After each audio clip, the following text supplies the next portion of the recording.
মাতা গুরুভগ্নী দিগকে জানাচ্ছি প্রেমময় সশ্রদ্ধ শ্রীগুরু জয় সম্ভাষণ। সাধু সজ্জন বৈষ্ণব মুনি ঋষি যোগী ধেনী মায়েদের শ্রীচরণে প্রণাম।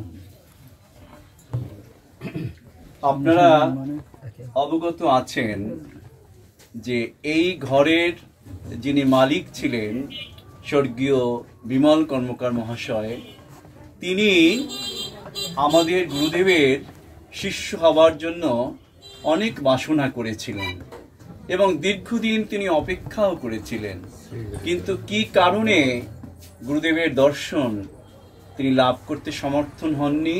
পরে তিনি সৎসঙ্গে দীক্ষিত হয়েছেন, কিন্তু দীক্ষিত হলেও তার শ্রীমন্দিরে, উপরে তার শ্রীমন্দির রয়েছে, ঠাকুরের শ্রীমন্দির রয়েছে, সেই মন্দিরে আমার গুরু মহারাজ নিত্যই পূজিত হতেন। এবং তার পুত্র জয়ন্ত কর্মকার এবং জয়ন্ত কর্মকার মহাশয়ের মাতৃদেবী স্বর্গীয়া আরতি রানী কর্মকার আমার গুরুদেবের সঙ্গ দেওয়ার জন্য অনেক আকাঙ্ক্ষা করেছিলেন। এবং আমার শাশুড়ি মাতা ঠাকুরানী তিনি আমাকে অনেকবার বলেছেন যে প্রদীপ একটু দেখো, যাতে আমার ঘরে একটু তোমার গুরুদেবের যাতে একটু সঙ্গ হতে পারে। আমার গুরুদেবকে অসীম শ্রদ্ধা করেন। আসলে এটাই কিন্তু সত্য, যিনি ধর্মপরায়ণ, যিনি সত্যবাদী, যিনি ন্যায়পরায়ণ, তিনি তার গুরুকে যেমন শ্রদ্ধা করেন তেমনি তার অন্য গুরুকেও তিনি শ্রদ্ধা করেন, অন্য ধর্মকেও তিনি শ্রদ্ধা করেন। যেমন আমার গুরু মহারাজ যখন একটি মসজিদের পাশ দিয়ে যেতেন, মসজিদকে তিনি প্রণাম করতেন। তখন যারা শিষ্য ছিলেন তারা জিজ্ঞাসা করতেন, গুরুদেব আপনি মসজিদকে কেন প্রণাম করছেন? বলছেন, ওরে এখানেও তিনি আছেন, আমি তাকে প্রণাম করছি। অতএব এই হচ্ছে সার কথা। আমরা গুরুদেব বলেছেন কি যে তুমি এক নৌকায় উঠেছ বলে অন্য নৌকার মাঝি এবং যাত্রীকে কেন হিংসা করিবে। এই হচ্ছে মূল কথা। যারা প্রকৃত মানুষ তারা শুধু ভালোবাসেন। আমার গুরুদেবের যে জীবন দর্শন তাতে হচ্ছে মানব প্রেম, জীব সেবা, এই হচ্ছে তার জীবনের দর্শন। তার সারা জীবনের যে সবটুকু একটা ফলকে যদি একটা গ্রাইন্ডিং মেশিনে দেওয়া হওয়ার পর যে নির্যাসটুকুন বের হয়, সেই নির্যাসটুকুন কিন্তু এটাই যে আমার গুরু মহারাজ জীবকে ভালোবেসেছেন, জীবকে প্রেম দান করেছেন। কিভাবে? হরে কৃষ্ণ কৃষ্ণ কৃষ্ণ হরে হরে, হরে রাম রাম রাম হরে হরে। এই প্রেম দান করে, কারণ কলির জীবে গৌরসুন্দর কি বলেছেন? হরের নাম হইব কেবলম কলৌ নাস্তিব নাস্তিব নাস্তিব গতির অন্যথা। কারণ গৌরসুন্দর যেমন বলেছেন যে হরিনাম বিনে কলির জীবের কোনো উদ্ধার নেই, তেমনি আমার গুরুদেবও এই কথাই বলেছেন যে নাম ভজ, নাম চিন্ত, নাম করসার। অতএব এই নাম বিতরণ করে এই প্রেম দিয়েই কিন্তু তিনি মানুষকে ভালোবাসতে চেয়েছেন। এবং জীবকে সেবা করেছেন কিভাবে? যেমন শীতে তিনি বস্ত্র দিয়েছেন, যখন জলোচ্ছ্বাস হয়েছে, ঝড় হয়েছে, তখন তিনি নিজে খাদ্যদ্রব্য নিয়ে বেরিয়ে গেছেন। এবং এখনো এই যে আমাদের শ্রীগুরু সঙ্গে মানুষকে সেবা করানো হয়, অন্ন বস্ত্র বাসস্থান দিয়ে চেষ্টা করা হয়। একজন গুরু ভ্রাতা তার কন্যাকে পাত্রস্থ করতে পারছেন না অর্থের কারণে, সেখানে সাহায্য করা হয়। এই যে সেবা, এই সেবাই আমার গুরুদেবের হচ্ছে মূল দর্শন। আমার আজকের আলোচনার বিষয়বস্তু হচ্ছেন ভক্তবৎসল গুরু শ্রী দুর্গা প্রসন্ন। আমার গুরুদেব হচ্ছে ভক্তবৎসল। তিনি যেমন আজকে ভক্তগৃহে সঙ্গ হচ্ছে, তিনি তার শিষ্যর থেকেও কিন্তু ভক্তকে বেশি ভালোবাসেন। এবং শিষ্য যদি ওরকম প্রকৃত ভক্ত হয়ে উঠতে পারে তবেই তার জীবন হয় সার্থক। তো গুরুদেব বলেছেন কি, মাতৃদেব ভব পিতৃদেব ভব, অর্থাৎ পিতা মাতাই হচ্ছেন সাক্ষাৎ দেবতা। এই জ্ঞানে তাদেরকে সেবা করতে হবে এবং তাদেরকে আনন্দ দান করে তাদের কাছ থেকে আশীর্বাদ গ্রহণ করতে হবে। অতএব পিতা মাতাকে বাদ দিয়ে যদি আপনি গুরু ভজন করেন, কৃষ্ণ ভজন করেন, তা কিন্তু হবে না। পিতা মাতাকে কিন্তু ভালোভাবে শ্রদ্ধা ভক্তি করতে হবে। করে যেমন আমার গুরুদেব যখন তার কাছে কেউ দীক্ষা নিতে যেতেন তখন কিন্তু জিজ্ঞাসা করতেন যে তুমি কি তোমার পিতার অনুমতি নিয়েছো, তুমি কি তোমার মাতার অনুমতি নিয়েছো? যদি নেওয়া হয়ে থাকে তবে আমি তোমাকে দীক্ষা দিতে পারি। এরকম অনেক ঘটনা আছে যে গুরুদেব তাদেরকে দীক্ষা দেননি, কারণ তার পিতা রাজি ছিলেন না। আবার গুরুদেবই তাকে রাজি করিয়েছেন, মানে গুরুদেবের কৃপা বলে রাজি হয়েছেন, নাম নেওয়ার জন্য পাগল হয়ে গেছেন যে আমার গুরুদেবের কাছে। এরকম বহু বহু ঘটনা। কারণ গুরুদেবের কৃপা ছাড়া আসলে এই শ্রীগুরু সংঘ পতাকা তলে আসা কিন্তু সহজ নয়। আপনারা একবার একটু ভাবুন, আমরা যারা এই পতাকা তলে আশ্রয় নিয়েছি, আমাদের নিশ্চয়ই পূর্বজন্মের, আমরা যতই পাপী হই, আমাদের পূর্বজন্মের হয়তো কোনো একটু সুকৃত ছিল বলেই আমার গুরু মহারাজ আমাদেরকে তার চরণে ঠাঁই দিয়েছেন। এই ভাবনা আমাদেরকে ভাবতে হবে। সেই জন্য গুরুকে ভগবান জ্ঞানে কিন্তু সেবা করতে হবে। গুরুদেবকে যদি ভগবান জ্ঞানে সেবা না করে, গুরু জ্ঞানে যদি সেবা করা হয়, তাহলে কিন্তু ভুল করা হবে। মনুষ্য জ্ঞানে যদি সেবা করা হয়, কারণ গুরুই সাক্ষাৎ ভগবান, গুরুই হচ্ছে সচ্চিদানন্দ বিগ্রহ, এই কথা মনে রাখতে হবে। গুরুদেবের একজন ভক্ত সমীর মালী, গণেশ মালী নামে এক ভক্ত এবং পরে শিষ্য হয়েছেন তিনি। গুরুদেব তাকে খুব ভালোবাসতেন। পলাশীতে গুরুদেবের একখানা বিরাট আশ্রম রয়েছে। গুরুদেব একদিন সকালে প্রাতঃভ্রমণে বেরিয়েছেন, আশ্রম ঘুরে ঘুরে দেখছেন। হঠাৎ করে তিনি দেখলেন যে বট এবং অশ্বত্থ একসাথে জন্ম নিয়েছে এবং তারা বয়স সন্ধিকালে পৌঁছেছে। তো গুরুদেব ভাবলেন, যখন তারা বয়স সন্ধিকালে পৌঁছেছে, এখন তাদের বিবাহ দেওয়া অত্যন্ত আবশ্যক। আশ্রমের মধ্যে গুরুদেব সেই বট এবং অশ্বত্থের বিবাহের আয়োজন করলেন এবং গুরুদেব শিষ্যদেরকে ডেকে বললেন, 3 দিন যেমন হিন্দু শাস্ত্র মতে বিবাহ হয়, তেমনি করে বট এবং অশ্বত্থের বিয়েও এই 3 দিন ব্যাপী হবে মহা ধুমধামে। এই গুরুদেবের নির্দেশ। গুরুদেবের নির্দেশে গুরু বাক্য হচ্ছে ব্রহ্ম বাক্য। এই লঙ্ঘন করার উপায় কারণে, আর যিনি লঙ্ঘন করেন তার তো উপায় নেই। তো গুরুদেব যখন এই নির্দেশ দিলেন, আশ্রমবাসীরা ব্যস্ত হয়ে পড়লেন বিবাহের জন্য।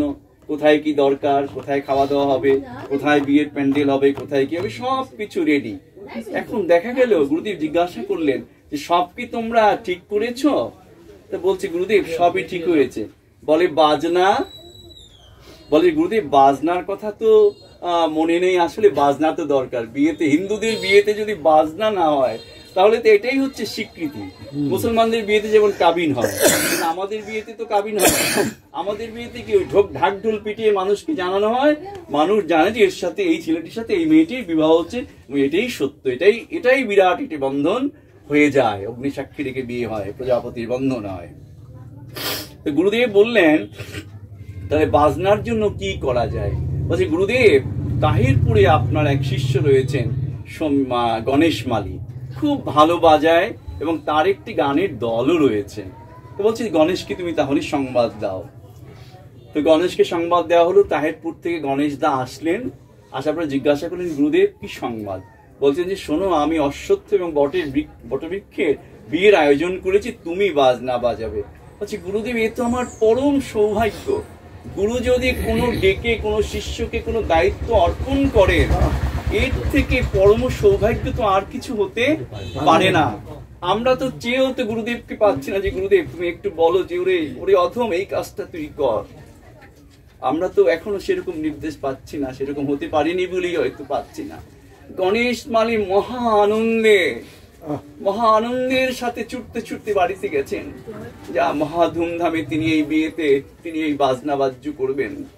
তো তিনি তার বিয়ের দিনক্ষণ ঠিক হয়ে গেল।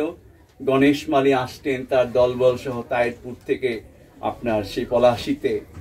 মহা ধুমধামে যখন সানাইয়ের সুর ওঠালেন গণেশ মালী, সানাইয়ের সুরে সকলের প্রাণ জুড়িয়ে গেল, বিয়ের আবহ তৈরি হয়ে গেল। সুন্দরভাবে বিয়ের আয়োজনও হলো, সুসম্পন্ন হলো।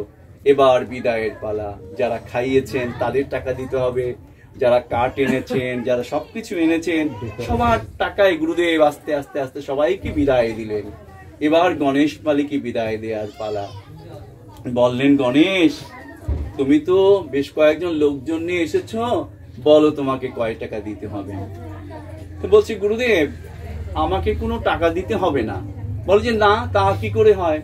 তুমি এই বাজনা বাজিয়ে তুমি আয় উপার্জন করো, তোমার একটি দল রয়েছে, সেই দলের লোকজনও তো এসেছে, ওদেরকেও তো টাকা পয়সা কিছু দেয়া দরকার, না তুমি বলো কত টাকা নেবে। বলছে না গুরুদেব আমি কোনো টাকাই নেব না।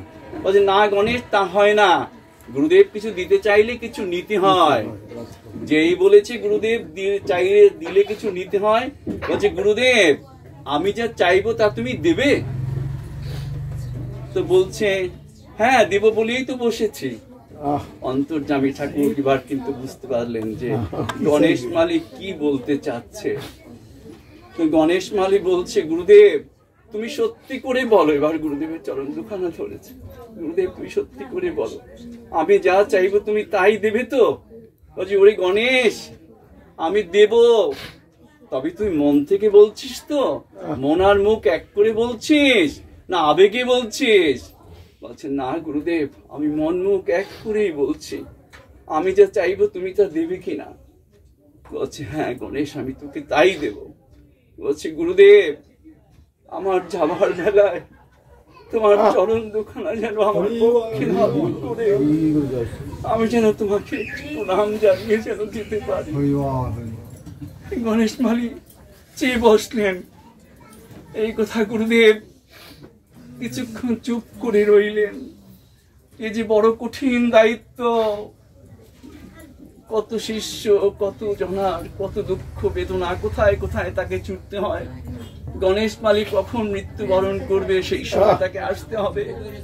এই দায়িত্ব কিন্তু কম কথা নয়।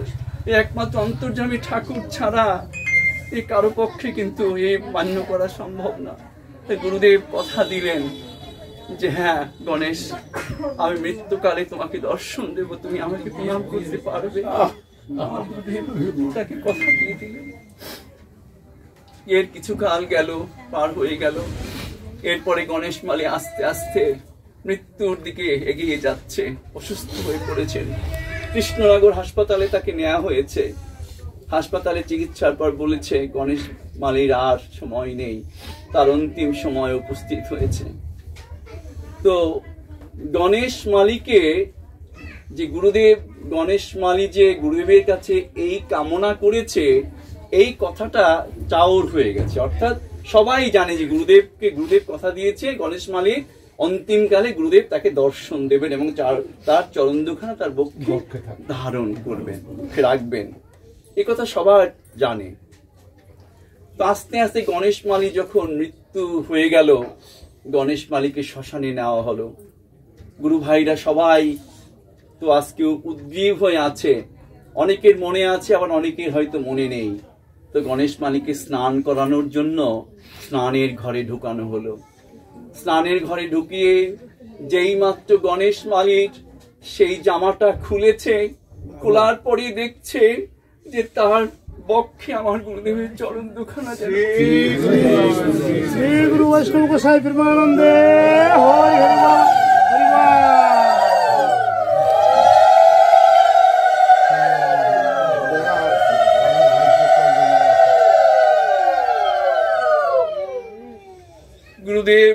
গুরুদেব যে কথা দেন সেই কথা তিনি সব সময় রাখেন।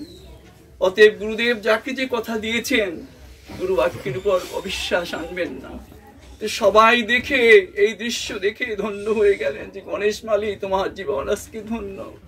সবাই বলছে গণেশ তোমার মতো জীবন যদি আমরা পেতাম, এই জীবনের ঠাকুরকে আমরা কোনোদিন পেলাম না, কিন্তু তোমার ভাগ্যে জুটেছে যে তোমার গুরুদেব তার দুখানা চরণ তোমার পক্ষে রেখেছেন এবং তার স্পষ্ট চিহ্ন আমরা আজকে দেখতে পাচ্ছি।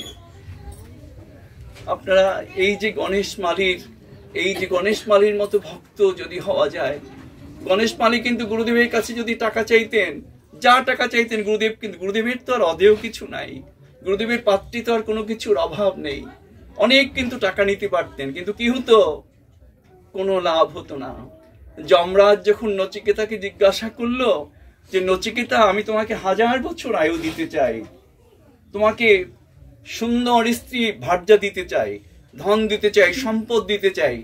যমরাজ যখন নচিকেতাকে বললেন 1000 বছর আয়ু দেব তোমাকে, নচিকেতা কি বলল? নচিকেতা বলল তারপরে 1000 বছর আয়ু তো শেষ হয়ে যাবে, তারপরে কি হবে? তারপর তো সেই নিরানন্দ। অতএব আনন্দময়কে, সে আনন্দময় কৃষ্ণকে যদি আমি লাভ করতে পারি, প্রাণ গোবিন্দকে যদি আমি লাভ করতে পারি, তবেই তো আমার আনন্দ। আমার 1000 বছর আয়ু চাই না, আমি 10 বছর আয়ু চাই, কিন্তু সেই আয়ুতে যেন আমি আমার প্রাণ গোবিন্দকে যেন দর্শন করতে পারি, তাকে যেন পেতে পারি, তাহলেই তো আমার জীবন ধন্য হবে। তাহলে এই ভাবের কারাগারে শুধু আসা আর যাওয়া, আর কষ্ট বেদনা, এই যে আমরা ইহ জাগতিক জগতে আছি, চিন্তা করে দেখেন কতক্ষণ ভালো আছেন। রোগ ব্যাধির যন্ত্রণা, সন্তানের যন্ত্রণা, পিতামাতা থেকে আঘাত, সমাজ থেকে আঘাত, পরিবার থেকে আঘাত, আত্মীয় স্বজন থেকে আঘাত, আঘাতে আঘাতে আপনি আমি সবাই জর্জরিত। ভবের কারাগার, কারাগারের মধ্যে একজন বন্দী যেমন ছটফট করে, আমরা কিন্তু সেই রকম কারাগারে না হলেও ভবের কারাগারে ছটফট করছি এবং ভগবানের কাছে যাওয়ার জন্য অনেক সময় মৃত্যু কামনা করছি যে ভগবান আমাকে নিয়ে চলো, এই জগৎ আর ভালো লাগছে না। অতএব ভগবানকে, গুরুদেবকে এক মনে এক চিত্তে রাখতে হবে। ভগবান গুরুদেব কিন্তু সেই ভক্তকে ভালোবাসেন, যদি ভালোবাসেন তাহলে তার মনোবাঞ্ছাও কিন্তু তিনি সাথে সাথেই পূর্ণ করে রাখেন, কোনো অসুবিধা হয় না। আপনারা জানেন ধর্মরাজ নামে এক রাজা ছিলেন। আমরা অনেক সময় কিন্তু বলি যে কানা ছিলেন নাম পদ্মলোচন। তো ধর্মরাজ নামে ধর্মরাজ, কিন্তু কাজে হচ্ছে অধর্মরাজ। মানে তার কাজ কর্ম সবই হচ্ছে অধার্মিকের মতো, কিন্তু নাম তার ধর্মরাজ। তিনি অধর্মই করে চলেছেন। স্ত্রী হচ্ছেন সুশীলা দেবী। সুশীলা দেবীকে বিয়ের পরেই বলে দিয়েছেন, যদি তোমার গর্ভে কন্যা সন্তান জন্মে তাহলে তোমাকে আমি এই রাজ্য থেকে বিতাড়িত করব এবং আমি অন্য ভার্যা গ্রহণ করব। সুশীলা দেবী শোনার পরে অত্যন্ত চিন্তিত হয়ে পড়লেন। প্রথম সন্তান তার গর্ভে আসছে, বিষ্ণু মন্দিরে গিয়ে কান্নাকাটি করছে, হে ভগবান, হে ঠাকুর, তুমি আমায় রক্ষা করো, আমাকে পুত্র সন্তান দাও, না হলে তো আমাকে এই রাজ্য থেকে বিতাড়িত করবে। এমনি করে চারটি পুত্র সন্তান হলো। পুত্র সন্তানে প্রত্যেকেই পিতার স্বভাব গ্রহণ করলো, সেই অধর্মের পথেই তারা যাত্রা করলো। তাদের চাল চলন কথাবার্তা সবকিছুই পিতার মতো, অধার্মিকের মতোই কথাবার্তা। যেমন তারা একবার 4 ছেলে মেলা থেকে গেছেন, মেলা থেকে ফেরার পরে মা জিজ্ঞাসা করছেন বড় ছেলেকে যে বাবা তুমি আমার জন্য কি এনেছো? বলে যে তোমার জন্য কি আনবো, বাবা তোমাকে চাকরানি হিসেবে রেখেছে, তো বাবার ঘরে সংসারের কাজকর্ম করার জন্য তোমাকে চাকরানি রেখেছে, তো চাকরানির জন্য আমাকে কি আনতে হবে? বড় ছেলে বলল। তো মেজ ছেলেকে বলল, বাবা তুমি আমার জন্য কি এনেছো? বলছে তোমার জন্য আনতে হবে ভাবনা তোমার কেন? তুমি কে? তুমি কে যে তোমার জন্য আনতে হবে? খুব ব্যথিত হলেন মা। দেখেন গুরুদেব বলছেন কি, পিতৃদেব ভব মাতৃদেব ভব, পিতামাতাকে দেবতাজ্ঞানে সেবা করতে হবে এবং তাদেরকে খুশি করে তবে আশীর্বাদ গ্রহণ করতে হবে। আর পুত্ররা কি করছে দেখেন। তো তৃতীয় ছেলেকে জিজ্ঞাসা করলো, বাবা তুমি আমার জন্য কি এনেছো? তা ছোট ছেলেকে ছোট ভাইকে বল, ছোট ভাই শোনো, মাকে ঝাঁটাটা ধরিয়ে দাও, ঘরটা ঝাড় দিয়ে রাখো। আবার ওনার জন্য কি এনেছে আবার জিজ্ঞাসা করে। এমনি রূঢ় আচরণ পুত্রদের কাছ থেকে পেতে পেতে মা খুবই কষ্ট পাচ্ছিলেন। এমনি সময় পঞ্চম সন্তান তার গর্ভে আসছে। আবার বিষ্ণু মন্দির, আবার সে বিষ্ণু মন্দিরে গিয়ে প্রার্থনা করছে, হে ভগবান আমাকে যদি সন্তানই দাও তবে একজন কৃষ্ণ ভক্ত সন্তান আমাকে তুমি দিও, এইরকম অভক্ত সন্তান আমি চাই না। তো ভগবান কিন্তু ভক্তের কথা কিন্তু রাখেন। ভক্ত বৎসল ভগবান, ভক্ত বৎসল আমার গুরুদেব ভক্তের কথা রেখেছেন। হয়েছে কি, কন্যা সন্তান। যেই মাত্র ধর্মরাজের কাছে এই সংবাদ পৌঁছলো, সাথে সাথে রাজা তাকে গৃহ থেকে বের করে দিলেন। বের করে দিয়ে কোথায় বললেন, এখন রানী তো সে রাজ্যের তো রানী, তাকে তো বেশি দূরেও দেওয়া যায় না। সেই জন্য বললো যে তোমার স্থান হবে গোয়াল ঘরে। রাজার যে গোশালা রয়েছে সেই গোশালায় হচ্ছে স্ত্রীর স্থান, কন্যা সহ। কন্যাকে বেদবতী, অত্যন্ত সুলক্ষণা, অত্যন্ত কৃষ্ণ ভক্ত পরায়ণ হচ্ছে বেদবতী। মা রানী হয়েও ভিক্ষা করে যে অর্থ সংস্থান করে, সেই অর্থ দিয়ে বেদবতী, কন্যা বেদবতী এবং মা তার সংসার যাত্রা নির্বাহ করছেন। এমনি করে দিন যাচ্ছে, দুঃখে কষ্টে খেয়ে না খেয়ে সংসার চলছে। বেদবতী কিন্তু সে কিন্তু তার ধর্মচর্চা চালিয়ে যাচ্ছে। কোথা থেকে সে বই সংগ্রহ করে, ভাগবত সংগ্রহ করে সে ভাগবতীও আলোচনা করে, ভাগবতীও কথা শিখে, সে ভগবান হরির কথা শিখে, সে রামচন্দ্রের কথা শিখে, সে শিখিয়ে চলেছে। জ্ঞানের পরিধি তার ক্রমান্বয়ে যেন বেড়ে যাচ্ছে। এর মধ্যে পুত্ররা বলছে পিতাকে যে তোমার এখন অনেক বয়স হয়েছে, রাজ্য চালানোর মতো সামর্থ্য তোমার নেই, অতএব তুমি এখন রাজ্যভার আমাদের কাছে অর্পণ করে বিদায় হও। পিতাকে বলছে। দেখেন, পিতা যেমন খারাপ আচরণ করেছে মায়ের সাথে, পুত্ররাও কিন্তু সেই আচরণটি তাকে ফেরত দিচ্ছে।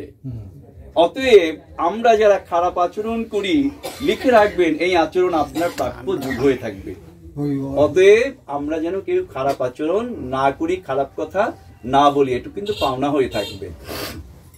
পিতা কি করবেন, উপায় তো নেই। চার ছেলে অত্যন্ত দুর্ধর্ষ, বেপরোয়া, কোনো কথা শোনে না, কোনো কিছু তারা মানে না।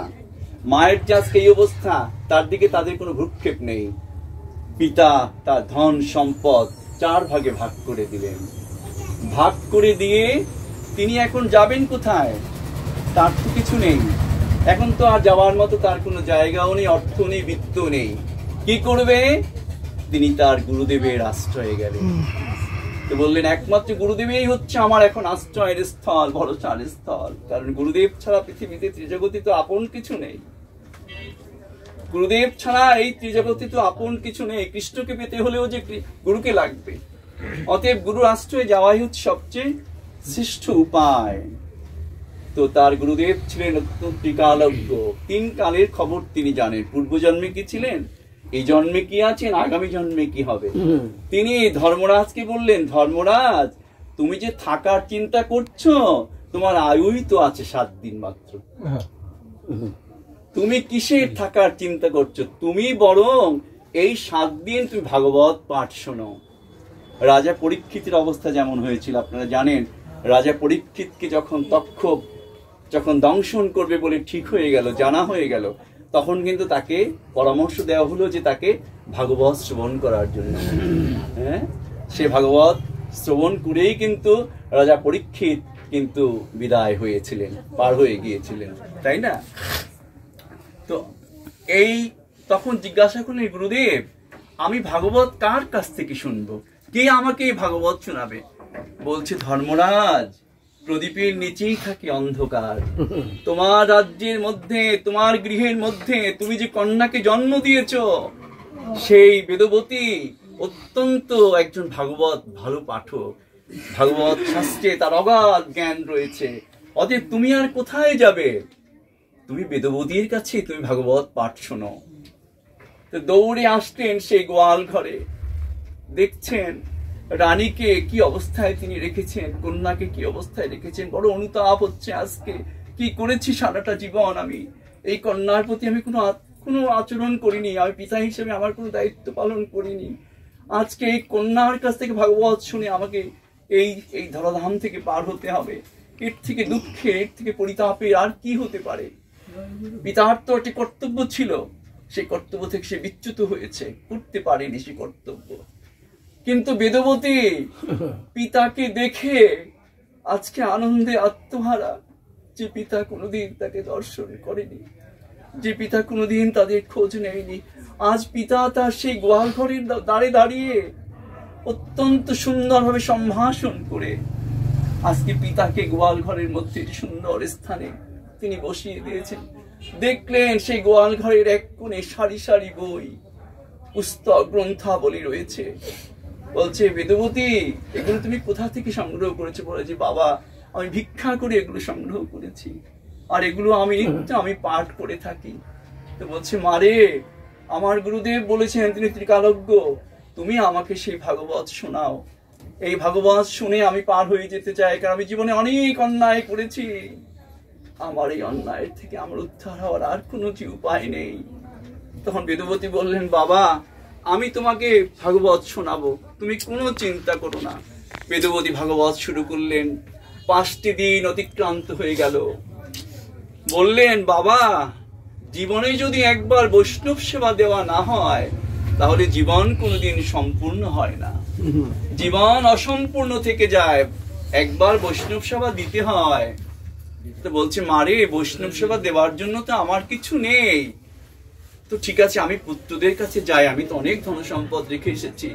পুত্রদের কাছে যেই মাত্র গেছে, বলছে কিসের বৈষ্ণব সেবা, আর কিসের কি, কোনো টাকা পয়সা খরচ করতে পারবো না, কোনো টাকা পয়সা তোমাকে আমি দিতে পারবো না, তোমার একটা বাহানা টাকা নেয়ার।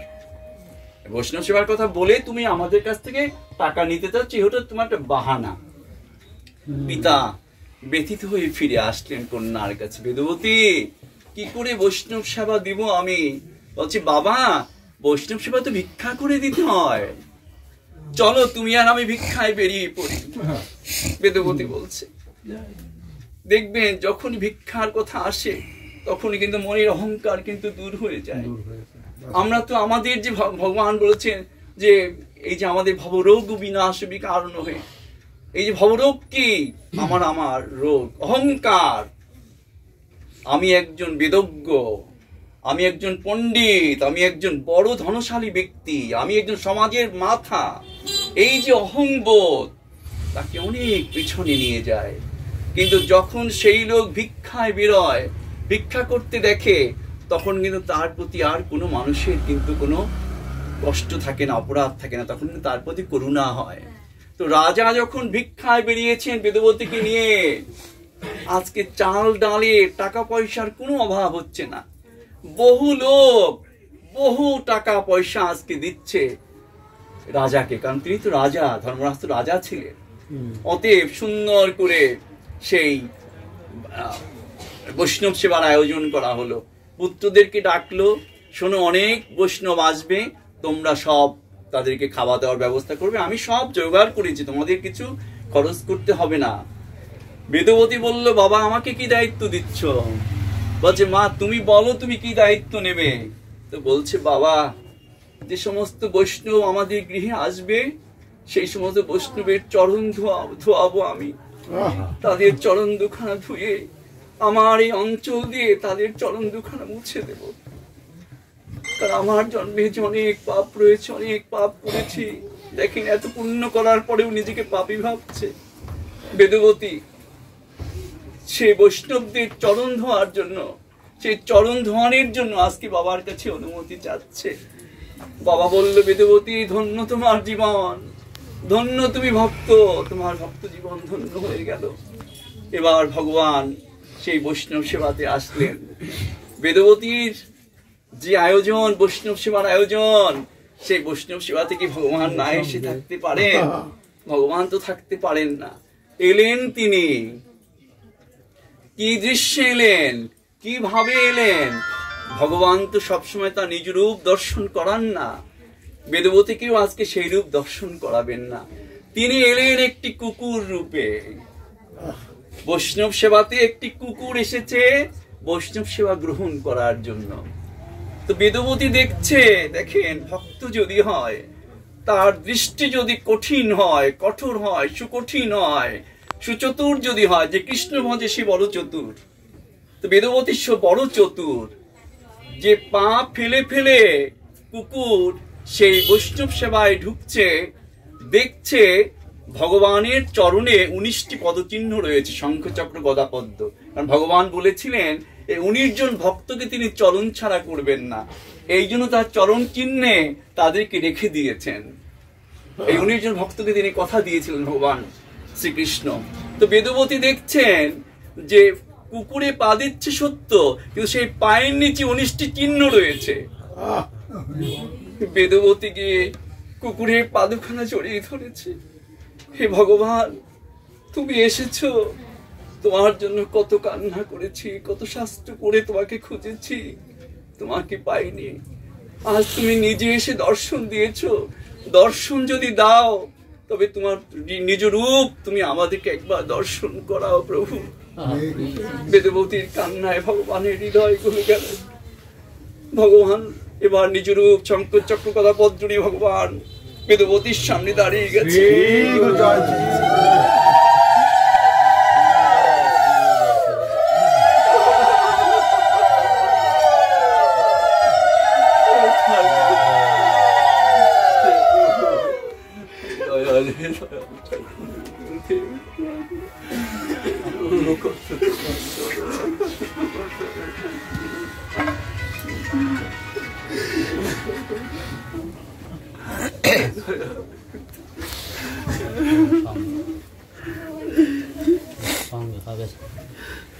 এবার ভগবান বলছেন, বেদবতী তোমার যে ভক্তি, তোমার ভক্তিতে আমি মুগ্ধ হয়েছি।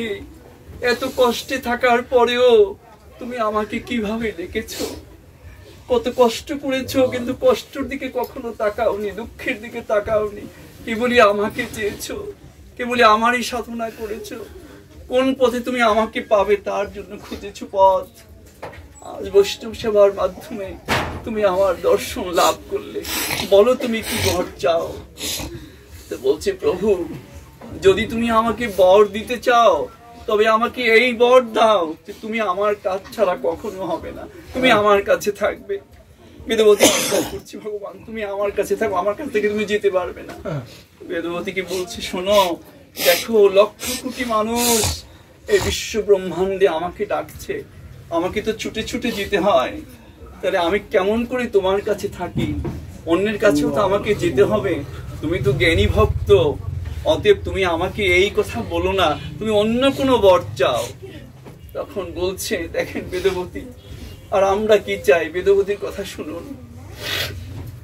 বেদবতী বলছে, হে ভগবান যদি আমাকে ওই বরটি দিতে না চাও তবে এমন বর দাও, এমন দুঃখ আমাকে দাও সারা জীবন, যেন আমি তোমার চরণ ছাড়া কখনো না হই।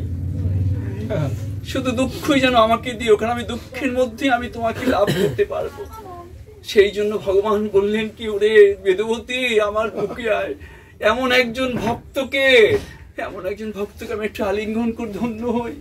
এরকম ভক্ত রয়েছে যে দুঃখ চায় আমার কাছে, সুখের জন্য কত বিলাপ, সুখের জন্য কত কান্নাকাটি, আর তুমি চাচ্ছ আমার কাছে দুঃখ। বেদবতীর এই কথা শুনে ভগবান অত্যন্ত প্রীত হলেন এবং বেদবতীকে আলিঙ্গন দিয়ে তাকে আশীর্বাদ করে চলে গেলেন। দেখেন ভক্ত যদি ভক্তবৎসল ভগবান, ভক্তবৎসল আমার গুরুদেব ভক্তকে অত্যন্ত ভালোবাসেন। ভক্তের মনের কষ্ট, মনের কামনা তিনি বোঝেন, অতএব তার ডাকে অবশ্যই এই যে যারা ভক্তরা আজকে গুরুসঙ্গ দিচ্ছেন, অবশ্যই আমার গুরুদেব অন্তর্যামী ত্রিকালজ্ঞ ঋষি, তিনি সব জানেন। তার মনের কষ্ট, তাদের মনের বেদনা অবশ্যই তিনি ঘুচিয়ে দেবেন, এতে কোনো সন্দেহ নেই। এবং ভগবান ভক্তকে যে কত ভালোবাসেন তা কোনো বলে কোনো শেষ করা যায় না। আরেকটি কথা আপনাকে বলি, দাপরের অদূরে, দাপরেতে আপনারা জানেন যে শ্রীকৃষ্ণ লীলা করেছেন সেই দাপরে, আপনার দাপর যুগে। তো ভগবান সেই দাপরের এক কাহিনী হচ্ছে যে রামদাস নামে এক ভক্ত বাস করে। তো রামদাসের বাড়ি থেকে সেখানে রণছড়জির একখানা মন্দির রয়েছে, তার বাড়ি থেকে অন্তত 1-2 ক্রোশ দূরে সেই রণছড়জির মন্দির। তো রামদাস কি করে, প্রতি একাদশী তিথিতে, আপনারা জানেন যে প্রতি মাসে 2টি করে একাদশী পড়ে, এই একাদশীর দিনে স্বয়ম্ভু উপবাস করেন, অর্থাৎ নির্জলা উপবাস করেন। উপবাস করে সন্ধ্যার পরে রণছড়জির মন্দিরে গিয়ে ভগবানকে হরিনাম শোনায়। কি নাম শোনায়? হরে কৃষ্ণ কৃষ্ণ কৃষ্ণ হরে হরে, হরে রাম রাম রাম হরে হরে, হরে কৃষ্ণ কৃষ্ণ কৃষ্ণ হরে হরে, হরে রাম রাম রাম হরে হরে। রণছড়জি মন্দিরে গিয়ে ভগবানকে কৃষ্ণ কথা শোনায়, কৃষ্ণ নাম শোনায়। কারণ কি? একাদশী তিথিতে হরিবাসর করতে হয়। সে হরিবাসর কিভাবে করে? সারাদিন নিজের সংসারে থেকে সন্ধ্যায় ঠাকুরকে সেবা করিয়ে উপবাস, কিন্তু সেই অবস্থায় 1-2 ক্রোশ দূরে গিয়ে ভগবানকে কি হরিনাম সংকীর্তন করায়, শোনায়। এমনি করে অনেক বছর পার হয়ে গেল রামদাসের। আজ রামদাস পৌর অবস্থায় এসেছে, বড় বৃদ্ধ, অসতিপর বৃদ্ধ, হাঁটতে তেমন একটা পারে না। তো একাদশীর উপবাসের পরে তিনি রণছুটজির মন্দিরে গেলেন রামদাস, গিয়ে ঠাকুরকে বললেন, ঠাকুর, আমি তো তোমাকে এতকাল ধরে এই একাদশী তিথিতে এসে হরিনাম শুনিয়েছি, এখন আমার বয়স এত বেশি হয়ে গেছে যে আমি আর তোমার মন্দিরে আসার মতো শক্তি হারিয়ে ফেলছি, তুমি আমার অপরাধ দিও না প্রভু, আমি আর বোধহয় তোমাকে এই হরিনাম সংকীর্তন শোনাতে পারবো না। এবার ভগবান দেখেন, ভক্তকে ভক্ত বৎসল যে ভগবান, আলোচনা আজকে যে বিষয়বস্তু, ভগবান রণছুটজির সেই যে মূর্তি থেকে বেরিয়ে দৃশ্যমান হলেন রামদাসের সামনে। এত বছর সাধনার পরে আপনারা জানেন অষ্টবক্র মুনি, সেই দেবল 6000 বছর আরাধনা করে ভগবানকে কৃষ্ণকে লাভ করেছিলেন, তারও আগে 1000 বছর উপাসনা করেছিলেন। আর রামদাস 70 বছর 82 বছর সাধনা করেছেন, ভগবানকে হরিনাম সংকীর্তন শুনিয়েছেন, গৌর সুন্দর যে নামের কথা বলেছেন সেই নাম শুনিয়েছেন। শোনাতেই ভগবানের দর্শন মিলল।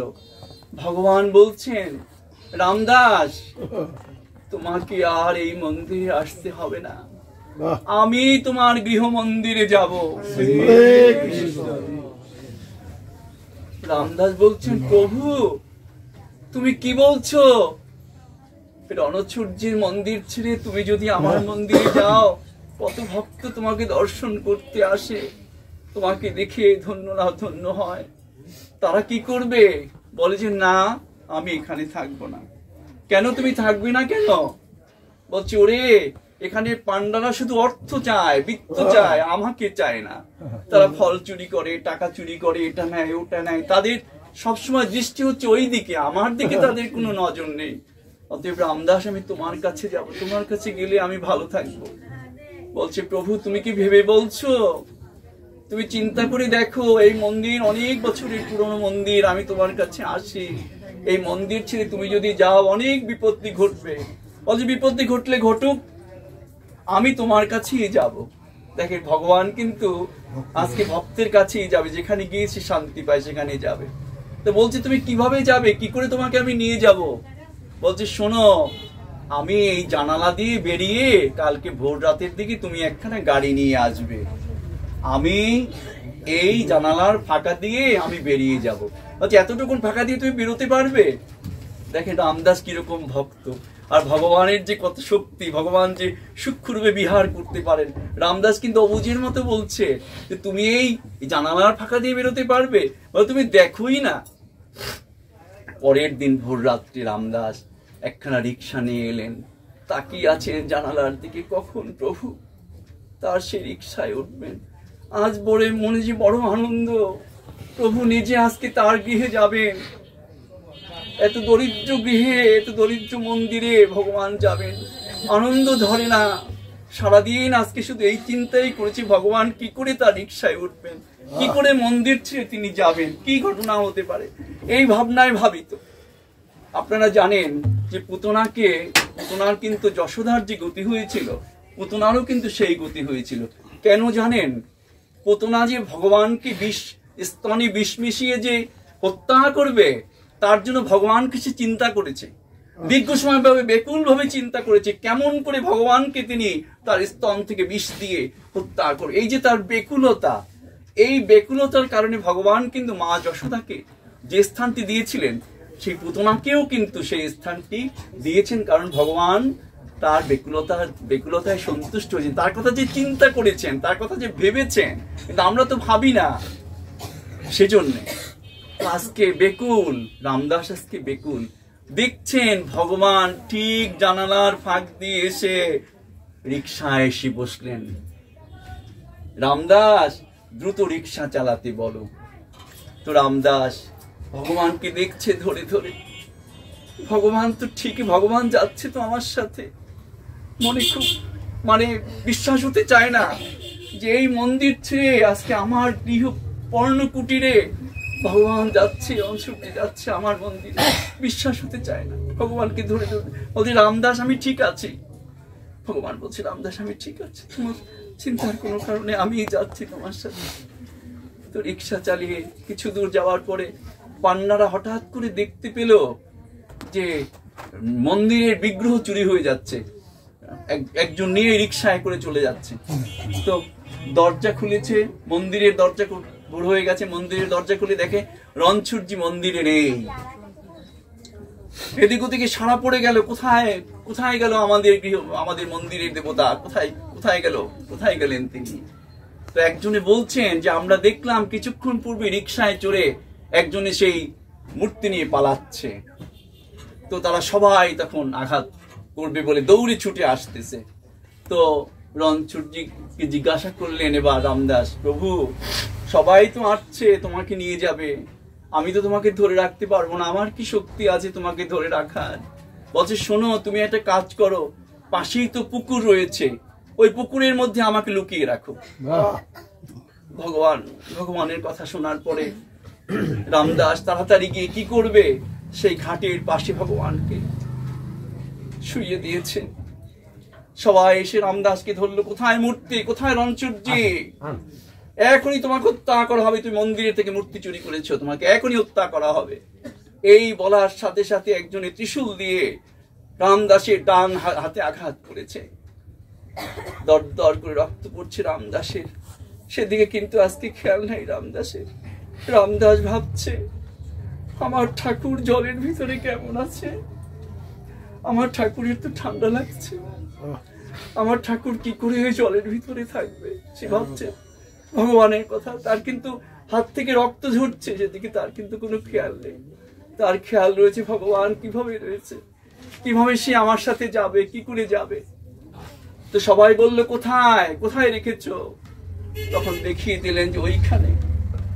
ঘাটের কাছ থেকে যখন রণছুটজিকে উঠানো হলো, দেখলো রণছুটজির ডান হাত থেকে অঝরে রক্ত ঝরছে, ভগবানের হাত থেকে রক্ত ঝরছে। রণছুটজির হাত থেকে যেখানে রক্ত পড়ছে আর রামদাসের হাত থেকে তো একই জায়গা থেকে রক্ত পড়ছে। সবাই আশ্চর্য হয়ে গেছে। তাহলে রামদাসকে এই এসে রামদাসের কাছে ক্ষমা চাইল, রামদাস আমরা বুঝতে পারিনি তোমার দেহ আর ভগবানের দেহ যে এক হয়ে গেছে, আজকে তোমার বাড়িতেই আমরা যাব, ঠাকুর যখন তোমার ওখানে যেতে চাইছে, ঠিক আছে তোমার ওখানে যাও, আমরাও তোমার সাথে যাব। আজকে রামদাসের গৃহে প্রভু এসেছে, প্রভুকে কত অভিষেক করে রামদাস আজকে গৃহে বসিয়েছেন, কত তার আনন্দ। খাবার কি? কচু সিদ্ধ, আলু সিদ্ধ, মোটা চালের ফেনা ভাত ঠাকুরকে দিচ্ছে খেতে, এছাড়া তো তার সম্বল নেই। যারা এসেছে মন্দির থেকে তাদেরকে ওই কচু সিদ্ধই দিয়েছে, সবাই পরমানন্দে খাচ্ছে, প্রভু পরমানন্দে গ্রহণ করছে তার সেই কচু শাক। ভগবান গীতাতে বলছেন কি, পত্রং পুষ্পং ফলং তো জয় ভক্ত প্রযোজ্যতি, যে আমাকে ভক্তির সাথে একটু জল দেয়, একটু তুলসী পত্র দেয়, আমি তা গ্রহণ করে থাকি। অভক্তির আমি কোনো কিছু গ্রহণ করি না। ভক্তিতে দেয়ম, অভক্তিতে অদেয়ম। ভক্তির সাথে যদি আপনি না দিতে পারেন তাহলে দেওয়ার কোনো দরকারই নেই। আপনি এক মুষ্টি চাল মঙ্গল ঘটে রাখতে যদি আপনার খুব কষ্ট হয়, আর যদি আপনি তাচ্ছিল্য ভরে যদি আপনি এই এক মুষ্টি চাল মঙ্গল ঘটে রাখেন, এই মঙ্গল ঘট দিয়ে আপনার কোনো উপকার হবে না। এই মঙ্গল ঘট আপনাকে কোনো উপকার করতে পারবে না, কারণ আপনাকে মনে করতে হবে এই মঙ্গল ঘটে আমি এক মুষ্টি চাল যে রাখছি, আমার গুরুদেব যদি আমার গৃহে আজকে সেবা করতেন, তাহলে আমি তাকে যেটুকু চাল দিয়ে সেবা করাতাম সেটুকু চালই আমি আজকে মঙ্গল ঘটে অত্যন্ত ভক্তির সাথে রাখবো। যেন মনে করছে যে ভগবান যেন আমার গুরুদেব যেন আমার গৃহে আজকে সেবা করছেন। এই ভাব নিয়ে যে মঙ্গল ঘটকে সেবা করবে, এই ভাব নিয়ে যে মঙ্গল ঘটে দুটি চাল রাখবে, তার চালই কিন্তু পৌঁছে যাবে ঠাকুরের কাছে। এটি মনে করতে হবে। আমরা অনেক সময় শুনি দেখি যে বলে, দাদা মঙ্গল ঘটের চাল উঠাতে গেছি, মঙ্গল ঘট এক মাসেও অর্ধেক ভরেনি। আর কোন কোন বাসায় দেখা যায় যে সেই রঙের কুটটা 20 লিটারের কুটটা প্রায় ভরে গেছে এক মাসের মধ্যে। এ হচ্ছে ভক্তি, ভগবানকে দেওয়া। ভগবানকে দিলে তার কত গুণ পাওয়া যায় সেটা একবার চিন্তা করেন। আজকে রামদাস তাদেরকে সেবা করাচ্ছেন। সেবা করার পরে সবাই রামদাসের ওই পর্ণকুটিরেই ঘুমিয়ে পড়েছে। দুপুর বেলার দিকে ঘুমিয়ে পড়ছেন। ঘুমিয়ে পড়ার পরে তখন স্বপ্নে দেখে ভগবান বলছেন তাদেরকে, তোরা এখান থেকে চলে যা, আমি আর ওই মন্দিরে ফিরে যাব না, রণছড়ি মন্দিরে আমি আর ফিরে যাব না। তখন তারা বলছেন, ভগবান কি হয়েছে? ভগবান বলছেন যে আমি আর ওই মন্দিরে ফিরে যাব না। তো বলছে, প্রভু আজকে আমরা সবাই রামদাসের গৃহে এসেছি, তুমি কাল আমাদের, আজকে দিনটা তুমি থাকো, কাল তুমি আমাদের সাথে আবার চলো, আমাদের মন্দির নাহলে ফাঁকা হয়ে যাবে, আমরা কি নিয়ে বাঁচবো? তুমি রাগালে যে বাঁচবো না। বলে যে না, তোমাদের এই কথা ঠিক না, আমাদের দিকে, আমার দিকে তোমার কোনো লক্ষ্য নেই। তোমাদের লক্ষ্য কি করে তোমরা 2 টাকা ইনকাম করবে, অর্থ বিত্ত, এটাই তোমাদের চাই, আমাকে তো তোমরা চাও না। ভগবান চলে গেলেন। একটা রাত্র তার রামদাসের গৃহেই পড়ে রইলেন, মন্দিরেও গেলেন না। আবার স্বপ্নে দেখাচ্ছেন প্রধান পূজারীকে।